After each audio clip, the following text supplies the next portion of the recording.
grab a beer. We'll put college football in your ear. Let's rock and roll. I got mine. B, we bring you this podcast in emergency fashion. We got some emergency news coming down the pipe. Bring it out for me, Beeve. What's this breaking news? Hey, man, if you haven't heard it by now, you ain't been paying attention to the college football news. Michigan, the Big Ten beaters, the slayers of the Big Ten, they are under fire, and everyone's watching now. All right, are they spying on everyone? Is this why they're winning? Is Jim Harbaugh getting denied NFL spots because they know he's cheating? AJ, you got anything on it? What have you been following? What have you been reading today? Beeve, I've been reading, man. There's pictures on the sidelines of other coaches' signals. There's videos appearing them changing signals to the signals they see across the field. It's been reported by Pete Thamel.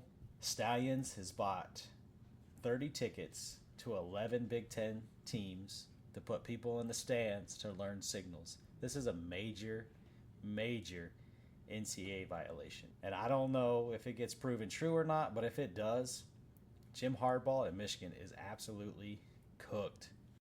I mean, cooked.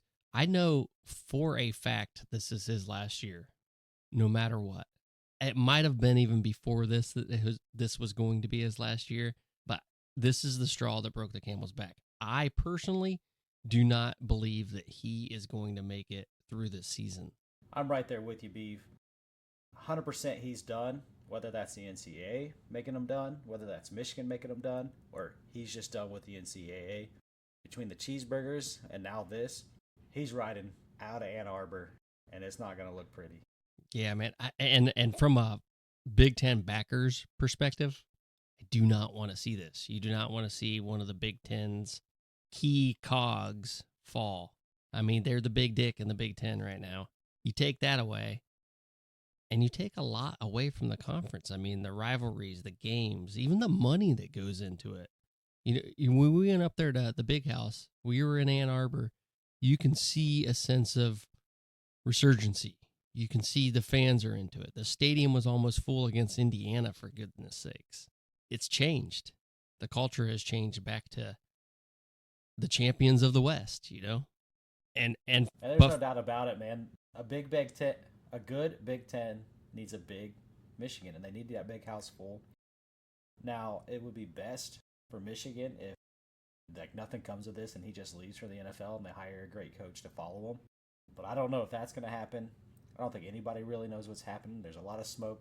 Usually where there's smoke, there's fire. Yeah, but he's out, man, either way, no matter what. But yeah, the Big Ten needs Michigan back. Ohio State needs Michigan back. It makes the Big Ten better. It makes college football better.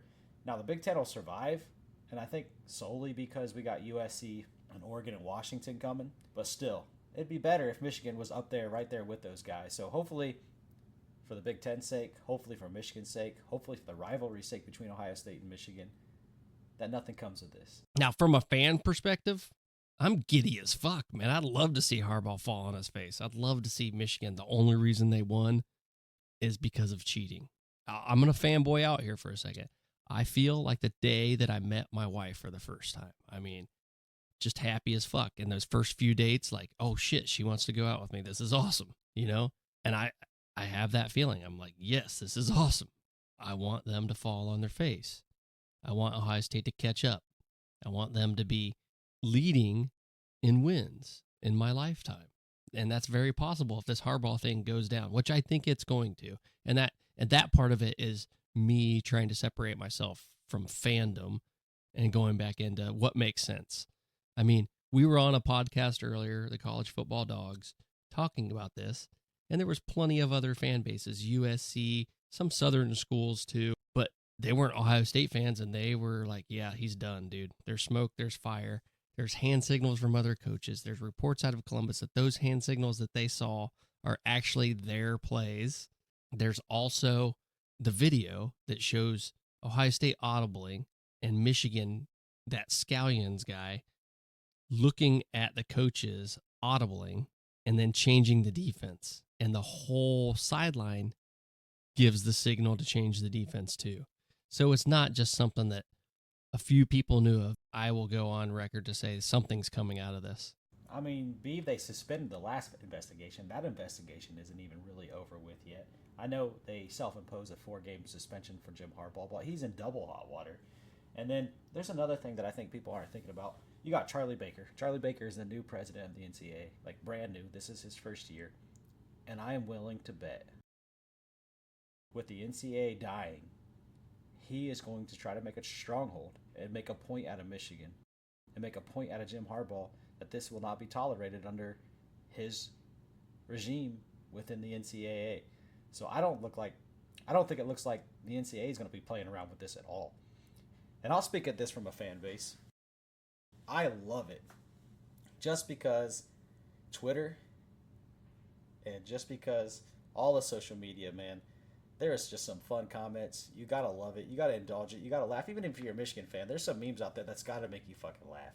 Oh, for sure. I mean, there's some good ones out there.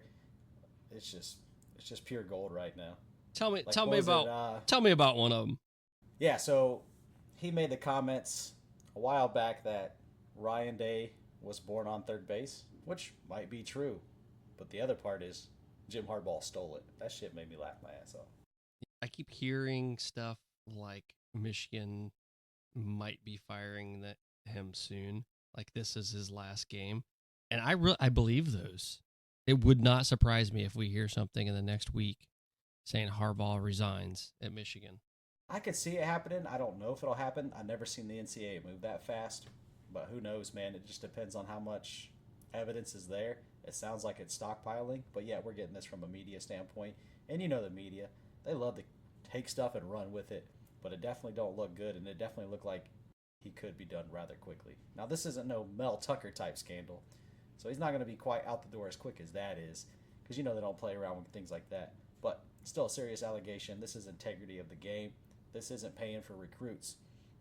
This is literally like what's happening in between the sidelines, like serious Pete Rose type shit. Yeah, and then you bring in Vegas on top of this. How many people are pissed in Vegas that lost money? I mean, you're talking hundreds of millions of dollars. You're talking about, what kind of economic impact does it bring in for Michigan to win and to win big games like Ohio State, to win big games like Penn State? That's bringing in a lot of money to Ann Arbor. I get them being pissed, but I don't know how much Vegas actually has a hold and influence over the NCAA. But money, man, money talks. And if there's money on the line, you can guarantee you they got someone's ear. Oh, sure, man. Money tells everything. Money tells the story, which brings me to my next point. Harbaugh was about out the door, and they're saying 3 years ago is when this stuff started. Weren't they 3-9 that year? And then all of a sudden they turn into world beaters. I mean, it's they go some crazy correlation between the two, no doubt, Beef. Hey, you want to know why I talk about Vegas so much? Listen to some of these stats. Michigan was 49-22 before all this happened, approximately 3 years ago. 33 straight games they've been cheating, and they were 0-6 against Ohio State.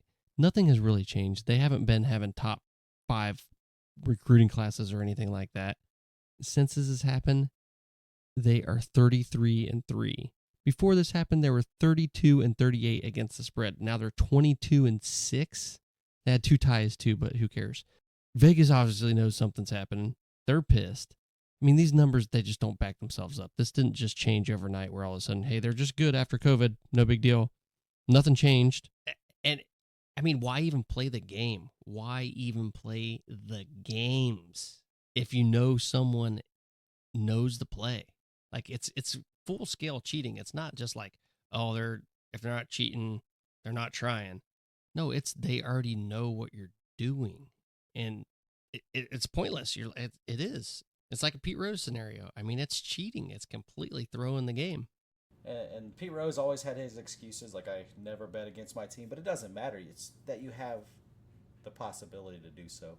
And same with this. Like if you have privy to that information, whether you can get it in time or not for the next play, or whether it works or not, it doesn't matter. It's all about the pure intent behind it. Mm-hmm. For sure. And if other teams are doing it, I mean, if you're at a leg up on the other teams because you're cheating, what else is the NCAA supposed to do? You got to get rid of it. Got to get rid of it. Got to nip that in the butt now. And you can't let this type of stuff go. It's going to come out. More is coming out. By this time next week, we'll know exactly what happened. I don't know if we'll know exactly what happened, but we'll have a really, really good idea what happened. Still, with opinion news, you have to be careful, and I think every news channel dabbles in that, and sports not excluded from dabbling in opinion news. Sure. You're going to get a lot of opinion news, so you're going to have to decipher between their opinion and reality. But like you said, like I said, where there's smoke, there's fire. There's something going on there. There's a reason the NCAA's flipping rocks over and looking at shit, because there's something going on. And at the very least, they're buying tickets for people that shouldn't be going to games.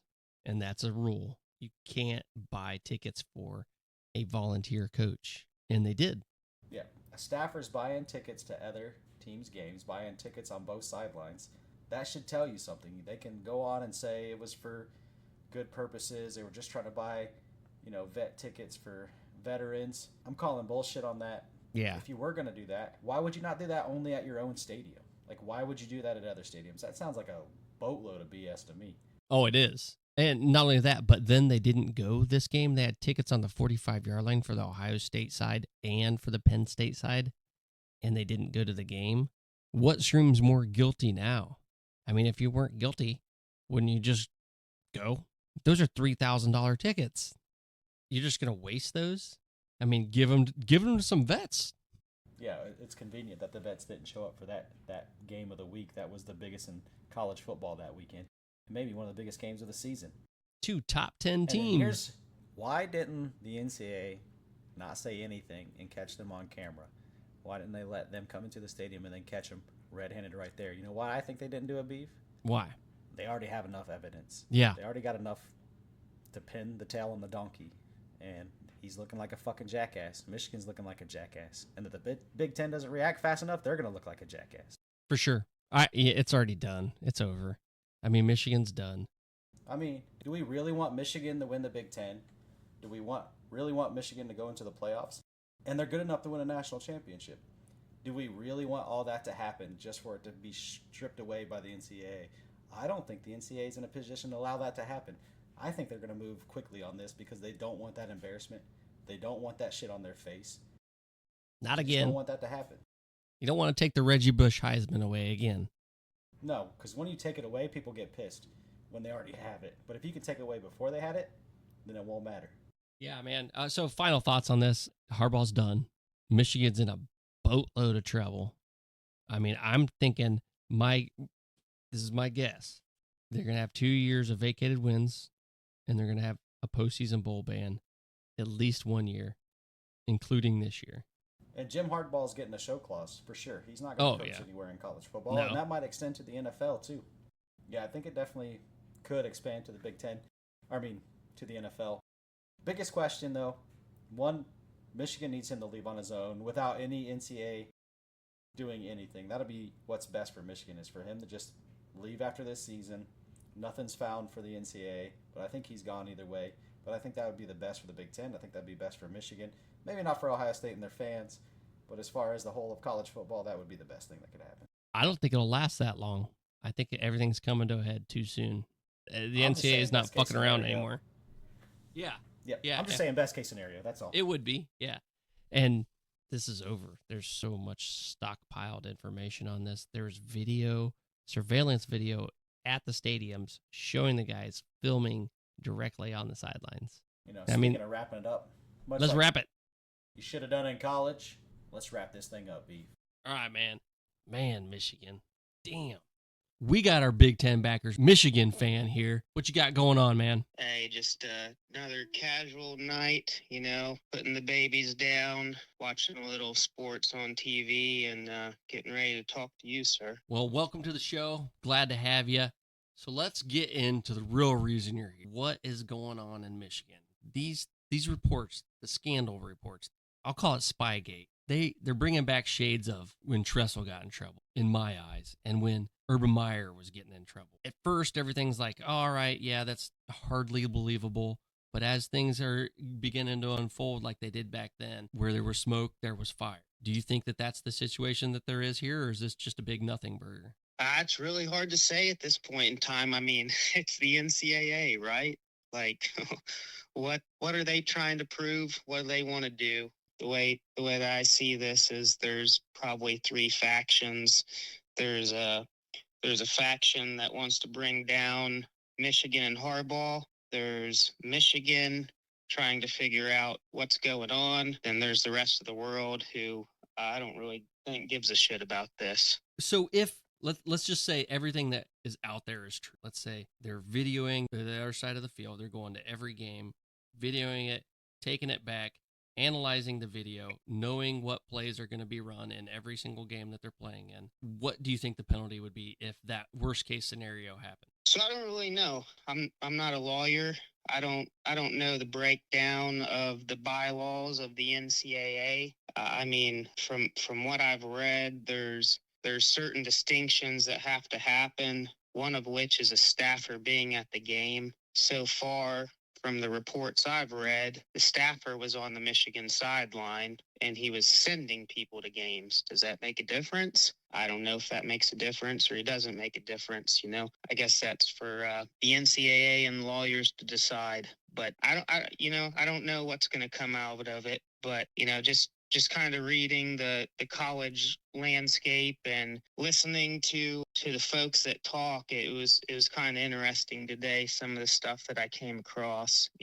Colin Coward, he said if Purdue were doing this, no one would care. Probably agree with that. Sure. He said if you didn't know this rule existed, you can't be outraged by it. That's kind of where I lie. I mean, Jesus, I didn't know that you couldn't go to a football game and scout another team. I guess there's rules behind it.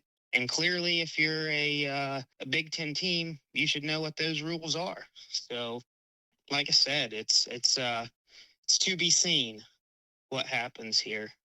Yeah, it's kind of multifactorial. All right, if they were sending another guy who would have been a volunteer coach, that part is illegal. We know that by researching that, and by you can't have a volunteer coach being paid to go to a game. Otherwise, they'd be an employee, not a volunteer coach. So that makes sense. We've seen the signs on the sideline, the note cards that did have what was possibly, who knows, it could have been anyone's hand signals, but there are reports coming out of Columbus, the Woody in general, that those are actually their hand signals for plays. Whether that's true or not, who knows? And all this is who knows. But there are viable sources saying for sure this is Harbaugh's last year. Whether it has to do with this or not, I don't know. Do you know anything about Harbaugh signing a contract, possibly to have a lifetime contract? I mean, there were reports of that too earlier this season. Yeah, I think there's been a lot of reports to that extent, and maybe not in the lifetime contract realm. Just being a Michigan fan, from what I understand, there's been multiple reports of a long time or a big time contract coming for him, and it's hard to say how this factors into that, and I think that if you don't see that happen in the near future, then we'll know a little bit more about this whole situation. Because as a Michigan fan, I just worry from a Harbaugh supporter perspective, how long he wants to put up with this bullshit. He can go to the NFL, make more money, and not have to deal with it. We'll see what happens here. Yeah, well, any other insights into the team that you want to bring? Well, we got you on here. I guess the only thing that I'd bring up is that I think from a team standpoint, everything I've heard of, and I think what I saw in this last game was that this put a little bit of extra fuel on the fire that was already burning for them. This team was hungry. There's been a lot that's been made of this team. It's been high expectations, and now they're being called cheaters. You know what? Like I said, highly interested to watch the rest of the games this year. And from a Michigan man perspective, I hope we see that pissed off team that we saw beat down Michigan State. Yeah, and have you heard anything about reports of who was turning Michigan in? What teams, coaches, players? Yeah, oh, well, ramp it on Michigan boards. There's been a clear source, and that's coming straight out of Columbus. Oh, shots fired coming in Columbus. So that's the game you're looking for. You want to see how they react to Ohio State. Well, Mr. Franklin had some comments today too. So. Oh, he did. So yeah. So Can you paraphrase those? We want to see those. I think it was just more of the along the lines of, if you line up in this formation and the team knows to line up in this formation, then you think one certain way, and if it happens multiple times, then it leads you to believe something. So yeah, all right, that's cool. Here's Franklin in his actual words. And we made some changes after the bye week as well in how we operate on offense and defense. Specific to that, I probably won't get into what's going on at that other school and the things that are going on. I probably won't get into that, but I think in general, we're always aware of how we signal. Are we disguising it? I mean, what happens is you get to after games and you feel like you called a very unpredictable call in a situation, and they're in the perfect defense for it. And you're sitting there saying, well, how's that?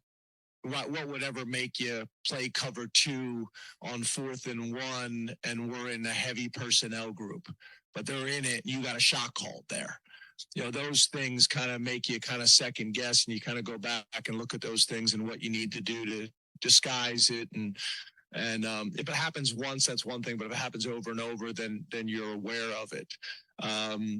So for us, that's something that we always are looking at, but obviously with some of the things that are going on right now, it magnifies it.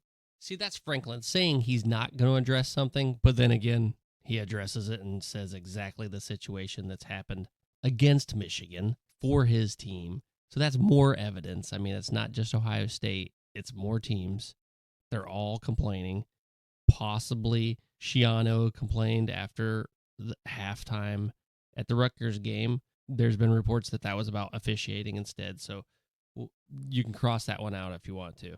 But more evidence. Let's get into some hypotheticals. Let's say nothing happened. We'll go from there and ask our Michigan man how the team's doing, if all this is just a farce. See, that's Franklin saying he's not going to address something, but then again, he addresses it and says exactly the situation that's happened against Michigan for his team. So that's more evidence. I mean, it's not just Ohio State. It's more teams. They're all complaining. Possibly Schiano complained after the halftime at the Rutgers game. There's been reports that was about officiating instead. So you can cross that one out if you want to. But more evidence. Okay, there are a couple things I'd like to note after all this.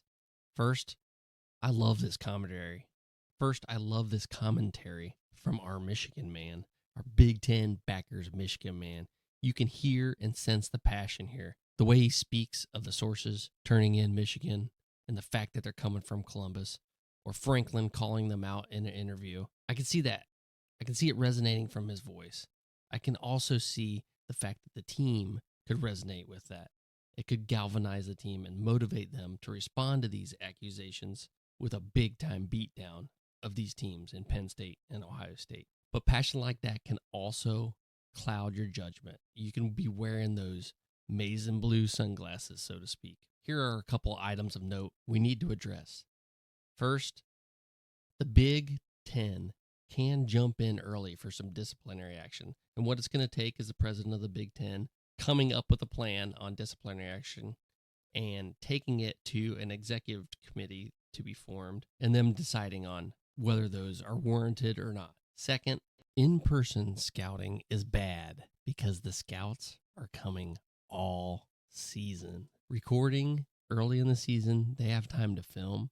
Then check the film for accuracy towards the teams and their play calling to make sure what they thought is correct is in fact correct. Once you know you're correct, with multiple games confirming your codes, later games such as the game are more conclusive. When Ohio State plays Michigan, the last game of the season, they've had multiple films of Ohio State to determine if their conclusions are correct. You could conceivably have every play call deciphered. Third, for those saying this happens, people steal signs, it does to some degree, but not to this degree. Finally, the film evidence of Connor Stalions assisting the defensive coordinator to switch the play. Defenses often look to their defensive coaches and the staff on the sidelines especially when an offense audibles. They're going to try to figure out what they're going to audible to, and that's normal. But what's abnormal is the sideline coaches with some random dude, Connor Stallions, looking over to the opposing team as they're giving their hand signals. And that, in turn, makes them make the adjustment. They knew the plays. I mean, they knew them. If this was not a competitive advantage, people are saying that everyone does this, and they didn't need to do it. If it wasn't a competitive advantage, they would not be spending the money to do this in the first place. Thousands of dollars on tickets. We're talking upwards of $30,000, tens of thousands of dollars. What we know for sure, though, is this is definitely a violation. NCAA bylaws 11.6.1 states off-campus scouting is prohibited. Off-campus scouts of future opponents is prohibited. That is a fact. And checkmark that. That is something that they definitely did. We know that. Listen, they fucked up, and they're about to get it in return. So Michigan fans, just be prepared. The hammer is going to drop. It's just a matter of when. And I also think that the Big Ten's going to do it. They're going to do it early. They want to nip this in the butt before it gets to the NCAA. They have pressure, monetary pressure, Vegas pressure. People who have lost money are pissed. They also have to save face, too. The best analogy I have for this, and that I saw somewhere else, so I'm stealing this, it's like you're playing poker, and your opponent has a person standing right behind you looking at your cards and signaling your opponent what your cards are. You know, picking up tendencies or things like that, knowing what you might do is fair game. Knowing your cards is not. How this is hard for anyone to understand, I have no fucking clue, unless you just have your maize and blue sunglasses on. Just food for thought. Tell me what you think. Hit us up on Instagram. Hit us up on Facebook. Hit us up on what was formerly Twitter, the X. Big Ten backers. Talk about it. We'll have a conversation if you want to. All right. Let's get into some hypotheticals. Let's say nothing happened. We'll go from there and ask our Michigan man how the team's doing. If all this is just a farce, a big nothing burger, how's the team been this year? What are your thoughts on the team in general season? I mean, they've been dominating people. They have been. They've been pretty dominant. I think that's pretty much been expected thus far into the season. We know that the toughest part of the schedule is coming up. That's going to determine the rest of the season, so still yet to be seen. So are you just excited about the end of the season, trying to get some stiffer competition? Absolutely. You know, I think if anybody predicted where we would be right now, we're exactly where we thought we'd be. We know that the stiffest part of our schedule is coming up. Got a bye week this week, Purdue at home at night. Hopefully that's not a problem. Then, you know, the final three, that's where we're going to make our bread or lose it. So we'll figure things out there. And the difference in this year's team, in my eyes, is there has been no letdown games. There hasn't been a game where they took their foot off the pedal, so to speak, and there hasn't been any games where it's even really been close. And other teams have done that. You've seen Florida State with Boston College. You've seen Miami lose to Georgia Tech. I mean, there's been people losing to teams that they shouldn't lose to. Michigan hasn't done that. That's why they're rated so high. Even if they haven't played stiff competition, they look like they're a dominant force in college football, right? Yeah, as a longtime Michigan fan and, you know, watching Michigan week in, week out, what I would say the difference in this team is balance. You know, we've had strong defenses in the past. We've had thises, we've had that, but this team seems to be at this point overall balanced more, especially on the offensive side of the football. I would say in years past, we haven't been able to overcome, you know, the third and longs, and that was one of the things that I saw the team do this week playing Michigan State. You know, is just get themselves out of trouble. And they really haven't been able to do that in years past, in my opinion. When they got behind the sticks, it was like, all right, let's kick the football. Let's let the defense play. But this year seems like they've got a little bit more offense to back up the rest of the team. Like I said, it's going to be interesting into the season, and we'll see how it plays out. Well, hey, you know, if you're not busy on a fine Saturday and want to join us in Happy Valley, We're gonna be there. I know you got your Saturdays kind of full, but that sounds like an awful damn good time. there's an open invitation. We got a tailgate right by the stadium. We're gonna do our podcast. You could join us. All right, buddy. I appreciate it. All right, thanks for coming on. Appreciate it. Looking forward to that game too, man. The game at the end of the year, and in Happy Valley. I'm super excited about going to Happy Valley. Love that stadium. All right, and I loved being at the Big House 2 weeks ago. It was awesome. Other than the rain, it was great. It was a good experience. Bad weather can suck sometimes. That's all right. Watching football in bad weather, I'll take it. Yep. I Any agree. day of the week. I agree. Well, thanks for joining us. Hopefully we can have you on again. Hopefully you make it out to Happy Valley with us. That would be awesome. Appreciate it. Have a good one. All right, my Michigan man. Take care. Bye-bye. Big Ten Backers Podcast. Follow our sponsors at NIL Fanboat on Instagram, Facebook, Twitter, and the Thread. Also visit the website nilfanboat.com. Oh, no Midwest goodbye today.